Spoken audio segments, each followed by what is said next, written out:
El siguiente tema, ya dejamos atrás los linfocitos. Fue bastantes clases sobre la activación de linfocitos. Vamos a pasar ahora a la activación de macrófagos, que sucede dentro de la respuesta inmune cuando los macrófagos son activados. ¿Qué tipo de sustancias los activan a los macrófagos? Cómo hay cierta polaridad también en los macrófagos, cómo se genera el fenómeno de retroalimentación negativa de su activación, y finalmente culminaremos con la característica histológica más común de la activación de macrófagos, que es sin lugar a dudas lo que sería el granuloma. Muy bien, entonces vamos a ver generalidades de macrófagos. Muy bien.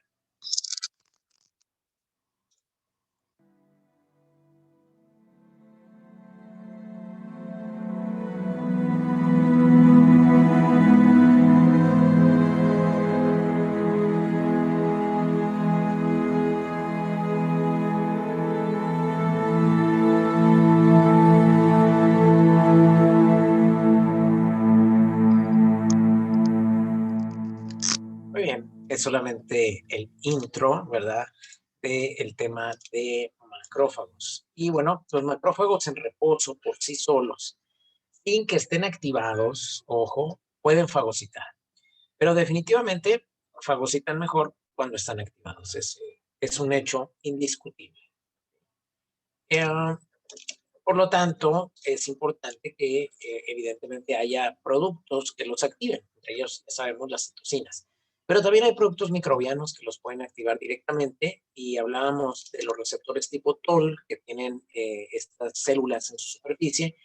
El receptor TOL tipo 4 es reconocido, o es un receptor reconocido porque identifica al lipopolisacárido bacteriano de los gram negativos. Entonces, esa es una forma en que si algún gram negativo está en un tejido o inclusive en la circulación, puede ser reconocido por un macrófago. Pero también, aparte de los productos microbianos, puede haber una activación indirecta a través de citocinas. La citocina, dentro de los grupos que mejor favorecen el estallido respiratorio, es el interferón gamma. Ojo, ese genera una activación directa del macrófago. Pero también el factor de necrosis tumoral alfa, definitivamente, tanto factor de necrosis tumoral como el interferón son ambos activadores de macrófagos y generan una activación de tipo indirecto. El interferón gamma, la forma en que genera la activación del macrófago, y que ya habíamos dicho, hay tres tipos de interferones: interferón alfa, que lo producen prácticamente todas las células de nuestro tejido y que se genera para defendernos de infecciones. Interferón de tipo 2, que es donde está el gamma, que es básicamente para comunicación de las células leucocitarias. Y el interferón tipo 3, que es el delta, que no se le conoce muy bien a ciencia cierta para qué funciona, pero bueno, que parece ser que tiene más o menos la misma función que el interferón de tipo 1. Entonces, el interferón gamma es una citocina, pero es una citocina que favorece la activación de una enzima que se llama 1-alfa hidroxilasa, que actúa directamente sobre el 5-hidroxicolecalciferol. El 15-hidroxicolecalciferol, ustedes ya saben, proviene de la vitamina D3. Entonces, fíjense la importancia de la vitamina D3, porque es una vitamina que se ha demostrado en estudios en COVID que la mayor parte de los pacientes que se complican cuando adquieren la infección del COVID es porque tienen niveles bajos de vitamina D3 circulante en sangre. Entonces, la exposición al sol, pero algunos alimentos, pero también el interferón favorece la conversión del 15-hidroxicalciferol circulante, que proviene de la exposición al sol y de los alimentos, en 1,25-hidroxicolecalciferol, que es conocido como calcitriol o vitamina D3, y que es el que tiene efecto directo sobre lo que sería la activación de los macrófagos. Los envía el calcitriol hacia que se diferencien o liberen interferón gamma, que a su vez favorece que los CD4 se comprometan hacia una respuesta de tipo TH1. Entonces, fíjense qué importante es la vitamina D3, porque es la que va a favorecer respuestas inmunes de tipo celular, es decir, en contra de patógenos intracelulares. El COVID-19 es un patógeno intracelular. Entonces, cuando les pregunten, ¿y por qué la vitamina D3 pudiera favorecer que alguien no se complicara de COVID-19? Pues entonces, si estuvieran en la uni, dirían, no, es que la vitamina D3 estimula el sistema inmunológico. Pero si estuvieran en la UVM, dirían, es que la vitamina D3 favorece, ¿verdad? Lo que sería la activación de macrófagos, que es como más específico. Pero si fuera de la UDS, dirían, lo que pasa es que la vitamina D3 favorece que los macrófagos liberen interferón gamma y que hagan que los CD4 se comprometan hacia las respuestas de tipo TH1, que son las respuestas antivirales, porque son las respuestas en contra de patógenos intracelulares. Entonces, ahí está la función de la vitamina D3. Y esta activación de la vitamina D3 hace que los macrófagos se transformen en macrófagos M1, que por definición, por antonomasia, el macrófago M1 es un macrófago proinflamatorio, es un macrófago que quiere luchar contra la infección. ¿Okay? Es un macrófago que favorece que haya actividad inmunológica. Son proinflamatorios, favorecen el estallido respiratorio, liberan quimiosinas, atraen más células, en fin. Pero cuando las respuestas son de tipo TH2, y suena lógico, el linfocito CD4 lo que hace es que el macrófago se transforme en un macrófago de tipo M2. El tipo M2 es reparador. El macrófago M2 no es proinflamatorio, activa más bien los fibroblastos, no genera quimiosinas ni citocinas que vayan a atraer neutrófilos al sitio de la infección. Y uno diría, ¿pero por qué? Pues porque de por sí las respuestas TH2 son para parásitos. ¿Cómo es la respuesta contra un parásito? Pues va la célula, el eosinófilo, el basófilo, la célula se va y mastocito y se degranula y se hace estallar y libera esos gránulos preformados que dañan al parásito, pero también dañan al tejido. Entonces, como de todas maneras el macrófago no se va a poder fagocitar al parásito, cuando son respuestas de tipo TH2, el sistema inmunológico lo que hace es activar la reparación de tejidos de una vez. Porque de todas maneras el macrófago no va a fagocitar, los que van a llevar a cabo el trabajo son las otras células granulocíticas, y esas células granulocíticas dejan un cochinero cuando se activan. Entonces las respuestas TH2 favorecen macrófagos de tipo M2 y las respuestas TH1 favorecen macrófagos de tipo M1 y tiene una lógica y una función. El macrófago es el mismo, ¿eh? El que le digamos macrófago M2 o M1 nada más tiene que ver sobre el tipo de citocinas que liberan, pero es el mismo macrófago. Es como, y suena feo, pero es el ejemplo del mexicano que está del lado de Nogales, Sonora, y tira la basura en la calle, pero cuando pasa al lado de Nogales, Arizona, ya no la tira en la calle, la guarda en el carro. ¿Va? Pues el miedo no anda en burro. Como allá sí se lo pueden llevar a la cárcel por hacerlo, pues entonces la piensan dos veces y es el mismo mexicano. No es como que al pasar la frontera se transformó en otro mexicano, pero es el hombre y sus circunstancias. También es el macrófago y sus circunstancias. Si el macrófago llega a un lugar donde el ambiente ya tenga una gran cantidad de interferón gamma liberado, él inmediatamente también dice, no, pues de aquí estoy, hay golpes, pues órale, ¿no? Entonces que se armen los golmazos. ¿Por qué? Porque sabe que hay inflamación y se activa, empieza a hacer estallido respiratorio, a liberar citocinas proinflamatorias. Pero si el macrófago llega a un lugar donde hay una lesión, pero el ambiente está más cargado de interleucinas 13 y 4, son las respuestas de tipo TH2, el macrófago dice, no, aquí puede haber parásitos, ya se acabó la respuesta inmune, tranquilo, vamos a liberar el factor de crecimiento y transformante beta, que es antiinflamatorio, interleucina 10, que es activador de fibroblastos para reparar las heridas que hayan generado. Entonces, ¿de qué depende? Pues depende de sus circunstancias. Según como vea, da el macrófago. Los fagocitos, pues, son llamados al sitio de la infección. Neutrófilos pueden fagocitar, sí, pero no es su función más importante. El neutrófilo, su función más importante es hacerse estallar. Forma parte de la familia de los granulocitos y también de los fagocitos. O sea, fíjense qué problema, ¿no? Pero lo que mejor hacen es el efecto granulocito. Aunque sí fagocitan, ¿no? Decimos que no. Incluso pueden presentar en complejo mayor de histocompatibilidad tipo doble, ¿no? Pero no es su función principal. ¿Qué hace mejor eso? Es la célula dendrítica, por mucho. ¿Por qué? Porque migra desde lo que es el tejido hacia el sitio donde tiene que ir. Entonces digo, ustedes ya vieron todo esto, un insulto a su inteligencia, que yo se lo recuerdo. El proceso de fagocitosis, tanto del linfocitos B, células dendríticas, macrófagos o los neutrófilos, es un proceso que requiere energía, ¿eh? Es un gasto energético que hace la célula para fagocitar y generar estas vesículas que se llaman fagosomas, que luego se van a pegar, ya sabemos, a los lisosomas. ¿Cómo es que lo logran? Bueno, porque tenemos receptores para PAMPs, que son los PRR, receptores de reconocimiento de patrón. Hay de muchos tipos, habíamos dicho, tipo TOL, tipo manosa, MAC1 o integrina, scavengers, en fin. Pero con estos receptores, el macrófago logra detectar los PAMPs, que son patrones moleculares asociados a patógenos, atrapa bien al bicho y lo va a meter dentro de una vesícula, una fagosoma. Luego esta, por la atracción de cargas, va a encontrar a los lisosomas y se va a formar un fagolisosoma. Dentro del fagolisosoma es donde se da el proceso del estallido respiratorio. Ese estallido respiratorio requiere de un paso, una secuencia de electrones en una cadena, ¿verdad? Que termina con la formación de productos clorados, ¿no? Prácticamente hipoclorito, que es lo que termina destruyendo a la membrana de la bacteria, pero al mismo tiempo disminuyendo el pH. En el momento en que se disminuye, entonces se activan todas las enzimas proteolíticas dependientes de pH que también terminan por romper la bacteria. Entonces la bacteria sufre del hipoclorito y de las enzimas hidrolíticas que se encuentran ahí.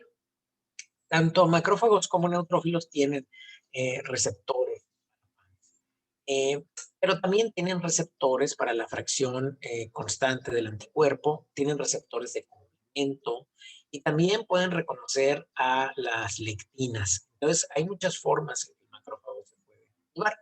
Recuerden, presentan receptores de alta y de baja afinidad para lo que es la fracción constante de la inmunoglobulina. Y esto que está aquí, ahora sí ya sé que estas letras ya no les son conocidas. Yo sé que si yo les pregunto qué es esto, ustedes van a decir, doctor, es el receptor tipo 1 para la fracción cristalizable o constante de gamma, es decir, el receptor de IgG. Sé que lo dominan perfectamente. Y bueno, aquí están algunos patógenos moleculares asociados a patógenos. Los virus, pues sus PAMs más comunes, pues es su material genético. Nada más que, pues, acuérdense que ese material genético, pues, solamente lo van a exponer dentro de la célula. Afuera, pues, a menos que lo maten. Si matan al virus afuera, pues, a lo mejor sí se despanzurra y se sale su material genético, pero si no, pues, ese material genético va a estar dentro de la célula, pero ¿qué creen? Dentro de la célula tenemos también PAMs endosómicos que pueden reconocer material genético de virus. Luego, pues, va a haber regiones de la cápside, ya digo el ejemplo trillado del coronavirus, la proteína Spike, que son estructuras del exterior de los virus que también se reconocen como patrones moleculares asociados a patógenos. Existen en las bacterias el pilín y la flagelina, que son pues, estructuras externas que utilizan la bacteria para pegarse a las paredes de los tejidos. Por ejemplo, en bacterias gram negativos, en su pared de lípidos, pues tenemos lipopolisacáridos, que ya habíamos dicho, el lipopolisacárido bacteriano característicamente es reconocido por el receptor TOL tipo 4. Hay carbohidratos, también azúcares, que envuelven a lo que son de algunas bacterias, pero que también forman parte de la estructura como tal de hongos. Y bueno, esto pues en relación a patógenos externos, pero también el daño a los tejidos puede eventualmente generar algunas proteínas que habitualmente no se expresan en las células de nuestro organismo más que cuando se produce un daño o cuando hay estrés. Y ahí vamos a tener uratos, ¿verdad? Monosódicos, algunas proteínas de choque, que cuando son reconocidas en la superficie celular, permiten al macrófago saber que esta célula está mal y hay que fagocitarla. Tenemos los receptores tipo TOL, descubiertos en la actualidad, del 1 al 9, no es necesario que se aprendan uno, que sepan que existen y que están en lo que sería la membrana plasmática, pero también tenemos receptores tipo TOL endosomales, es decir, que andan en vesículas adentro del citoplasma. Y uno diría, ¿para qué queremos los receptores dentro del citoplasma si los patógenos están afuera? Lo que pasa es que ya dijimos, hay virus que infectan a la célula, incluye bacterias también y hongos y parásitos, y entonces dentro del citoplasma también pueden ser reconocidos. Luego los receptores tipo NOD, que ustedes recordarán en la piroptosis, cuando lo vimos el año pasado en patología, y que son básicamente inflamasomas. Ya tendremos la clase del inflamasoma. Y el inflamasoma, pues no es más que una serie de moléculas generadas por la activación de receptores de reconocimiento de patrón que tienen como fin generar o favorecer la liberación de citocinas en las células. Luego tenemos receptores tipo RIG también. Vamos a tener receptores o sensores citosólicos que detectan DNA. Dentro del grupo de las proteínas antivirales, este es uno de los grupos de proteínas antivirales. Ustedes recordarán cuando hablamos del interferón que favorece la síntesis de proteínas antivirales para evitar que las células contiguas se infecten. A lo mejor ustedes se quedan pensando, ¿pero qué proteínas antivirales? ¿Cómo? Bueno, una de las proteínas antivirales, aparte de las proteínas que vimos en patología en la segunda clase cuando hablábamos acerca de ese DNA oscuro que no codificaba a nada, pero que tenía dentro de sí ciertas proteínas como el LISE, que se pegaba a bacterias para evitar su reproducción en el ribosoma. A lo mejor por ahí les suena. Bueno, eso es una proteína antiviral. Los sensores de citosol, los CDS, son proteínas antivirales. Evitan que el virus se vaya a replicar. Afuera tenemos también lo que serían los receptores de lectina. Ya saben que la lectina es como una proteína parecida a un anticuerpo, pero no es generado por linfocitos B. La lectina constantemente se está generando por parte de los hepatocitos. Entonces está liberando ahí al espacio extracelular y se pega, ¿verdad? Tiene receptores para pegarse a carbohidratos y a estructuras de manosa que tienen algunos hongos y algunas bacterias, y entonces se le pega la lectina. Bueno, entonces el macrófago tiene receptores de lectina y puede fagocitar más fácilmente. Recuerden, es un efecto de opsonización. Hay también los receptores de tipo scavenger, que scavenger en inglés es una palabra como, pues, sí, como residuos, como basura, ¿verdad? Se refiere básicamente a los diacilgliceridos de las patógenos, que no son estructuras características de nuestras células y que están en la superficie de los patógenos. Y bueno, receptores formil metionina, que tienen como 5 estructuras intracitoplasmáticas de continuo y que también detectan residuos metionil. ¿Okay? Entonces son estructuras para reconocer patógenos, pero que están dentro de la célula. Así como hay estos PRR o receptores de reconocimiento de patrón pegados a la célula, existen receptores de reconocimiento de patrón que están solubles en el plasma. El mejor ejemplo, pues, son las pentraxinas. Dentro de la pentraxina, la reina de las pentraxinas, que es un receptor de reconocimiento de patrón soluble, que creen, es la proteína C reactiva. La proteína C reactiva se sintetiza en los hepatocitos por estímulo de la interleucina 6. Tan es así que los niveles de interleucina 6, cuando se elevan en plasma, son igualitos a los niveles de proteína C reactiva.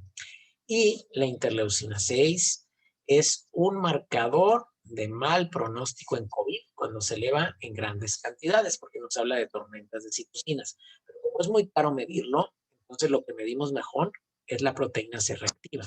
Esta se genera en el hígado. Entonces, yo estoy seguro que si ustedes van a rotar a los hospitales, les van a pedir, pídele a este paciente niveles de proteína C reactiva.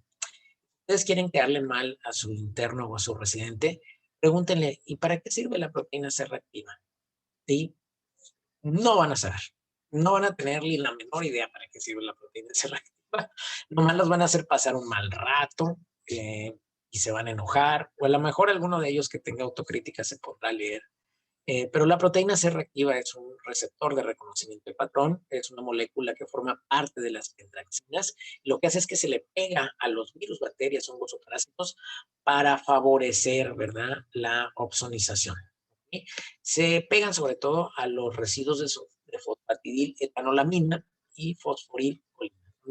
Cuando los patógenos tienen esos residuos, ahí es donde se pega la proteína C reactiva. Entonces, la proteína C reactiva tiene una función. No es nada más una función para que nosotros la midamos y sepamos que hay inflamación. No, es una función inmunológica. Dentro de las colectinas las vamos a encontrar en el plasma, ¿verdad? Como esas lectinas de unión amanosa, pero ¿qué creen? Las colectinas también se encuentran en el alveolo y ese factor surfactante no es otra cosa que colectina. Entonces, las colectinas están ahí en el alveolo, sí permiten la tensión alveolar para que no se colapse, pero realmente su función es inmunológica. Son un grupo de proteínas que se le pegan a muchos microbios que llegan al alveolo y los bloquean, los neutralizan y favorecen que los macrófagos alveolares los fagociten. También tenemos ficolinas, ¿verdad? Que también se van a pegar a las paredes de las bacterias gram negativas.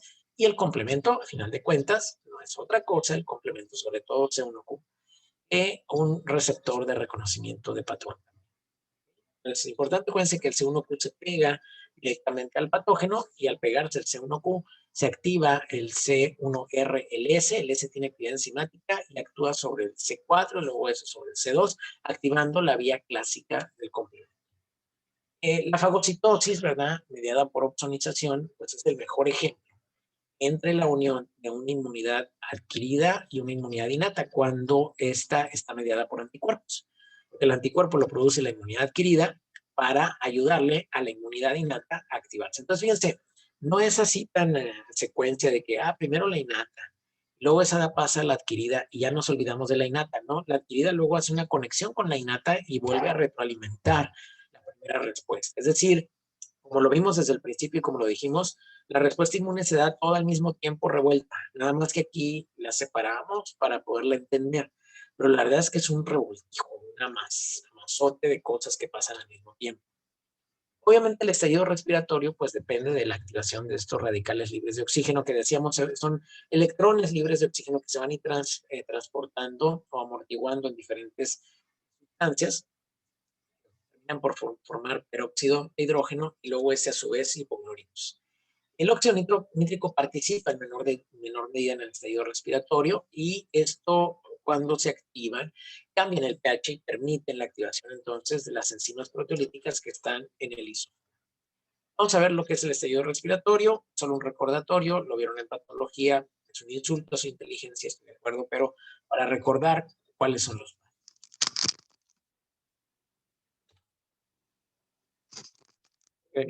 Ok, entonces, primero que nada, este estallido respiratorio depende de la presencia, decíamos, de radicales libres de oxígeno, que se forman a partir de un sistema que se llama fagocítico oxidasa. El sistema fagocítico oxidasa es igual a estallido respiratorio. Y es un sistema que tiene muchas enzimas, muchas enzimas. De hecho, no, en patología no lo vimos enzima por enzima. De hecho, probablemente no lo tengamos que ver tan así, pero cuando veamos granulomatosis crónica, tendremos que hablar de algún grupo de enzimas que hace el estallido respiratorio. Son muchas. Y muchas de esas condicionan ese paso de electrones. En patología vimos las más importantes a grandes rasgos, pero hay muchos tipos de enzimas ahí. Y a veces puede haber deficiencia de una y aún así generarse el estallido respiratorio o no. Ese estallido respiratorio está inducido por el interferón gamma. Produce, decíamos, radicales libres de oxígeno y ahí se genera, decíamos, un gradiente del pH para la activación de las tasicatepsinas, que son básicamente proteínas, enzimas proteolíticas. Aparte de este sistema, va, decíamos, amortiguando el oxígeno que va generando la reducción de varias moléculas que terminan lesionando la membrana de la bacteria. Se requiere de un cofactor que se genera a través de la vitamina B, por eso es importante la ingesta de vitamina B, que es el NADPH, nicotín, adenín, dinucleótido fosfato. NADPH para los cuales. Cofactor amortiguador de hidrógenos. El superóxido es enzimáticamente va siendo dismutado hasta que llega a peróxido de hidrógeno y ese a su vez por la enzima de la mieloperoxidasa produce esos compuestos hipoclorados que son los que terminan matando a la bacteria. El tema de hoy es estallido respiratorio. Este es uno de los mecanismos más importantes por medio del cual nuestro organismo elimina a los microorganismos, especialmente a las bacterias. Lo va a hacer por medio de la formación de especies reactivas de oxígeno, que ya vamos a ver cuáles son. Pero antes de eso tienes que saber dónde se produce, cuáles son las células que producen esto aquí. Son los glóbulos blancos, especialmente los neutrófilos. También los macrófagos, los monocitos, los eosinófilos. En sí, las células fagocíticas del organismo. Las células que engloban a las bacterias, una vez que las engloban, van a formar lo que se llama fagolisosoma. Dentro del fagolisosoma es donde se liberan estas especies de reactivas de oxígeno. Entonces, este es un mecanismo muy importante y lo tienes que saber, porque es uno de los principales mecanismos para eliminar a los microorganismos. Entonces, ¿cómo va a empezar? Una vez que el neutrófilo, el macrófago, el monocito engloba, que ya tiene adentro a la bacteria, lo primero que va a ocurrir es que el oxígeno se va a convertir en superóxido. El oxígeno se va a convertir en superóxido. Esta es una reacción importante y puedo decir que es la más importante porque hay una enfermedad que se relaciona aquí con la enzima que actúa aquí. Entonces, oxígeno a superóxido. ¿Y cuál va a ser la enzima? Oxidasa de NADPH. Oxidasa de NADPH. Esta enzima es importante. Como su nombre lo dice, va a utilizar NADPH. Y una vez que utilizas NADPH, te quedas con NADP. Entonces, oxígeno a superóxido, oxidasa de NADPH. Una vez que tienes formado el superóxido, este se va a convertir en peróxido de hidrógeno. Peróxido de hidrógeno. Entonces, superóxido, peróxido de hidrógeno son las especies reactivas a oxígeno. Son radicales libres, ¿okay?, que ayudan a la eliminación de las bacterias. ¿Cuál va a ser la enzima que convierta el superóxido en peróxido de hidrógeno? La superóxido dismutasa. Superóxido dismutasa. Entonces, hasta ahora tenemos que el oxígeno a superóxido, oxidasa de NADPH. Y superóxido a peróxido de hidrógeno, superóxido dismutasa. Una vez que tienes formado el peróxido de hidrógeno, ese peróxido de hidrógeno se va a convertir en hipoclorito. Hipoclorito. Es decir, cloro se une al peróxido de hidrógeno y se forma hipoclorito. Ese hipoclorito, ese es el que va a eliminar a la bacteria. ¿Ok? Entonces el cloro se une y hay una enzima importante que es la mieloperoxidasa. Mira, es sencillo. Así es como se eliminan las bacterias en algunas reacciones. Ese hipoclorito elimina a la bacteria. Entonces, oxígeno a superóxido, peróxido de hidrógeno, se une el cloro, la mieloperoxidasa lo convierte en hipoclorito. Y ese hipoclorito elimina a la bacteria. Sencillo. Esto aquí, esta es superóxido, peróxido de hidrógeno, son especies reactivas de oxígeno. ¿Ok? Otra reacción, el peróxido de hidrógeno, además, por medio de una enzima que se llama catalasa, se va a eliminar, se va a convertir en agua y oxígeno. Y ya vamos a ver por qué es importante esto. Esta es otra reacción que se da. Ya vamos a ver después por qué. Existe una enfermedad que se llama enfermedad granulomatosa crónica y se produce por esto, mira, deficiencia de la oxidasa de NADPH. Es importante. La deficiencia de la oxidasa de NADPH va a producir una enfermedad que se llama enfermedad granulomatosa crónica, que se caracteriza en niños con bastantes infecciones recurrentes bacterianas, porque obviamente, mira, no tienen un mecanismo muy importante para eliminar a las bacterias. Pero aquí hay un punto importante. No vas a producir superóxido, pero vas a tener peróxido de hidrógeno. Las bacterias, una vez que entran al organismo, que te quieren infectar, estas traen peróxido de hidrógeno con ellas. Entonces tú puedes coger ese peróxido de hidrógeno, es decir, el neutrófilo coge el peróxido de hidrógeno y como todavía tiene la mieloperoxidasa, lo va a convertir en hipoclorito y la va a eliminar. Pero aquí viene lo importante. Si la bacteria es catalasa positivo, presta atención, si la bacteria es catalasa positivo, hay bacterias que son catalasa positivo, como el Staphylococcus aureus, la más común. Entonces esa bacteria va a eliminar al peróxido de hidrógeno y te vas a quedar sin peróxido de hidrógeno. Entonces no vas a poder combatir a bacterias que tengan catalasa positivo. Entonces estos pacientes generalmente tienen infecciones recurrentes por Staphylococcus aureus. Gracias.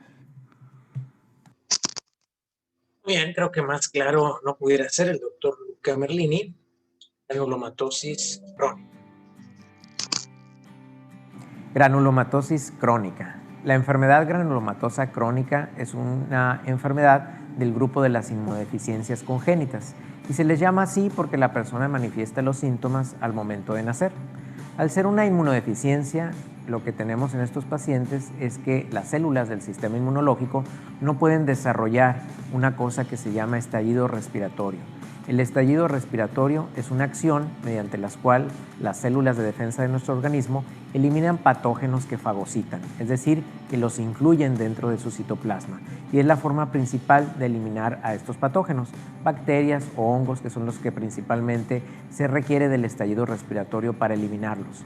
Al no tener genéticamente la posibilidad de llevar a cabo este estallido respiratorio, los pacientes tienen desde el nacimiento infecciones recurrentes, sobre todo en la vía respiratoria superior, del pulmón y del hígado, sobre todo también por lo que son bacterias y hongos.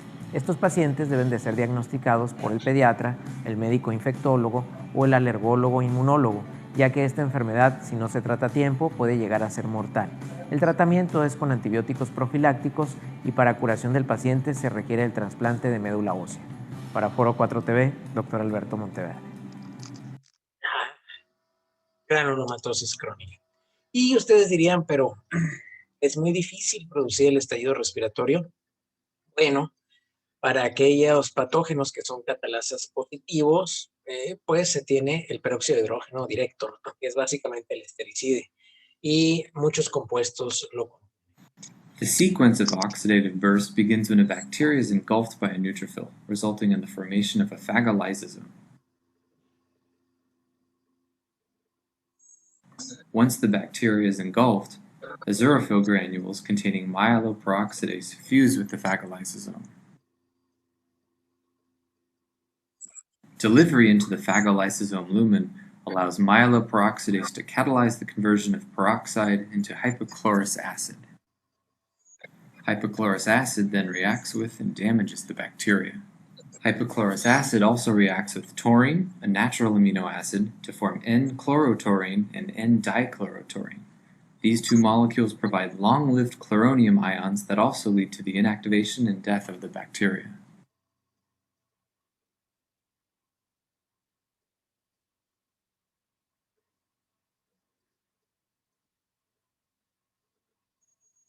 These three molecules constitute the host cell's primary oxidative weaponry and provide critical defense mechanisms against invading bacteria.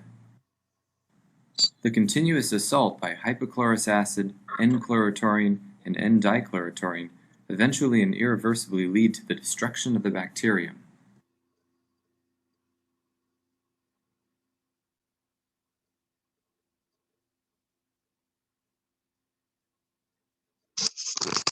Bien, entonces son estos productos hipoclorados básicamente los que terminan destruyendo a la pared bacteriana.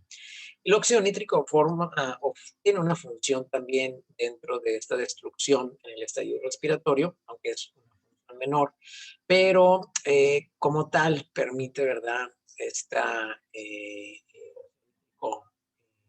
tasa, ¿verdad?, esta enzima que es inducida cuando existe el estallido respiratorio, porque si no hay estallido respiratorio no se induce óxido nítrico sintasa, actúa directamente sobre la arginina. Pues la arginina se transforma en citrulina en un movimiento enzimático de dos vías, es decir, la citrulina se puede regresar a arginina, pero la citrulina a su vez favorece la acumulación de óxido nítrico. Este más el peróxido de hidrógeno y los radicales libres, pues matan bacterias, ¿no? Entonces, es otro mecanismo alterno, por así decirlo, junto con el estallido respiratorio habitual de la fagocito, del sistema fagocito. Existen estas enzimas proteolíticas que ya están ahí en el lisosoma y que esperan solamente de este gradiente eléctrico que se genera con el estallido respiratorio para activarse. Son enzimas que destruyen enlaces de aminoácidos que tiene la pared de las bacterias, entre ellas están elastasa, proteínas cerasas de amplio espectro y catepsinaje. El resultado final del estallido respiratorio, pues es que le dan la torre directamente a la membrana del patógeno y aparte se activan enzimas que terminan de destruirlo y de digerirlo. Lo digieren tanto y lo parten tanto que algunos aminoácidos que se generan después del estallido respiratorio, la célula los utiliza para formar parte o para utilizarlos como parte de la pared de la célula o de la membrana. Es decir, obtenemos partes de bacterias, de hongos, de virus y de parásitos y nos quedamos con ellas y las usamos para que formen parte de la estructura de la célula. Entonces, con cada infección, nos volvemos también un poco nosotros patógenos. Parte del patógeno se queda ahí como una parte de su estructura de aminoácidos para solventar, por así decirlo, las necesidades de la célula. Existe, decíamos, esa inmunodeficiencia que se llama granulomatosis crónica. Hay alteraciones a diferentes genes que secuencian diferentes enzimas del sistema fagocítico oxidasa. Bueno, ya los veremos cuando veamos granulomatosis crónica. Decíamos, esos receptores tipo TOL no solamente están en la superficie, hay dentro en endosomas. ¿Y por qué? Pues porque tienen una función para reconocer estructuras de patógenos que penetran dentro de la célula para invadirla. A final de cuentas, todo este reconocimiento favorece, decíamos, la activación de la oxidasa fagocítica, que a su vez, ya saben, favorece el estallido respiratorio, la inducción, ¿verdad?, de esta enzima, que es nítrico sintasa inducible, que genera óxido nítrico. También pudiera generar factores de transcripción nuclear que llegan al núcleo y liberan citocinas o que liberan algunos factores de crecimiento de fibroblastos, como el factor de crecimiento y transformación. Todo depende de lo que haya en el exterior, de lo que sense en el exterior el fagocito para el tipo de respuesta que va a producir. Un granuloma, como definición, pues sería la lesión histológica característica de la activación de macrófagos en un proceso que no se resuelve, se hace crónico, ¿no? Entonces es una agrupación organizada de macrófagos, es un intento del sistema inmune por aislar ese patógeno que no lo pueden eliminar. ¿Por qué no lo pudieran eliminar? Pues porque el patógeno también tiene sus mecanismos de evasión, es decir, el patógeno para todo nuestro sistema inmune, también evolutivamente y por la presión que se genera de él para poder sobrevivir. Y esto lo estamos viendo con COVID. Evidentemente empezamos a proteger a lo que serían los adultos mayores con la vacunación, o esconderlos en sus casas, o ponerles más atención, de ponerles cubrebocas. ¿Qué piensa pasar? Pues que entonces COVID empieza a aparecer en jóvenes. Va buscando la manera de establecerse en los reservorios que le vamos dejando. Y luego cuando empecemos a vacunar a jóvenes, lo que va a empezar a hacer es mutar, a tratar de cambiar, pues para no desaparecer. Recuerden que es una pelea de él también por estar en nosotros. De hecho, el error que tiene es que nos mata. Evolutivamente todos los patógenos, su tirada es quedarse a vivir dentro de nosotros sin producir, tratando de producirnos el menor daño posible para que no sean detectados por el sistema inmunológico y luego poder vivir más tiempo dentro de nosotros.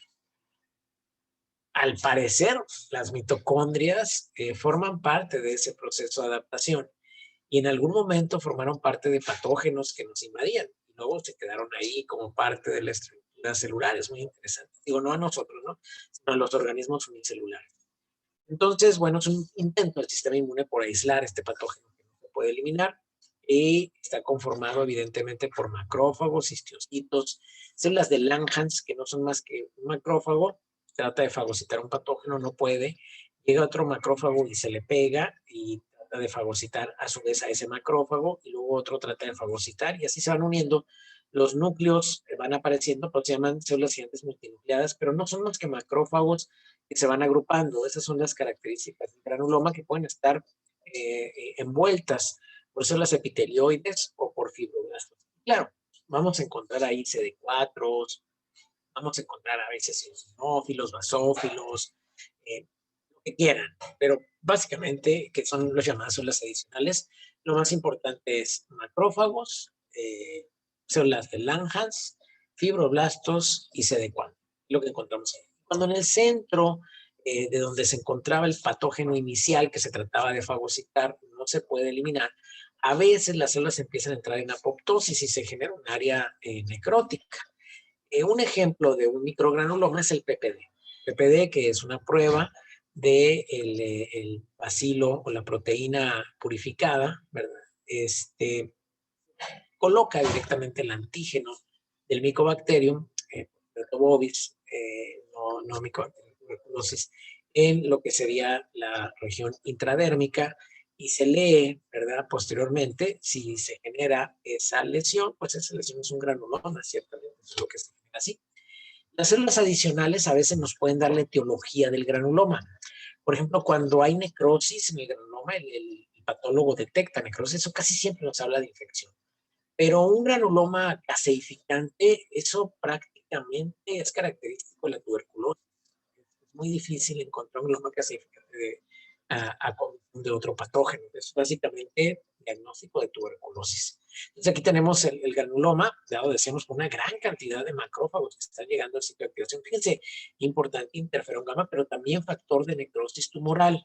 Esto es muy importante. El factor de necrosis tumoral sería llamar factor activador de macrófagos, pero le ganaron la tirada y le pusieron factor de necrosis tumoral porque donde primera vez lo aislaron eran los tumores que se empezaban a necrosar. Encontraron que se necrosaba por una citocina que produce vasoconstricción, porque esa es una de las cosas que hace el factor de necrosis tumoral en el endotelio, produce que se cierre.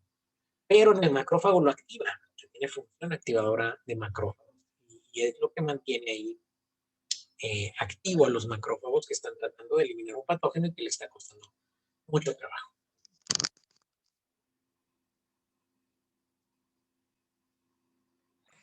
Activation of the immune response typically begins when a pathogen enters the body.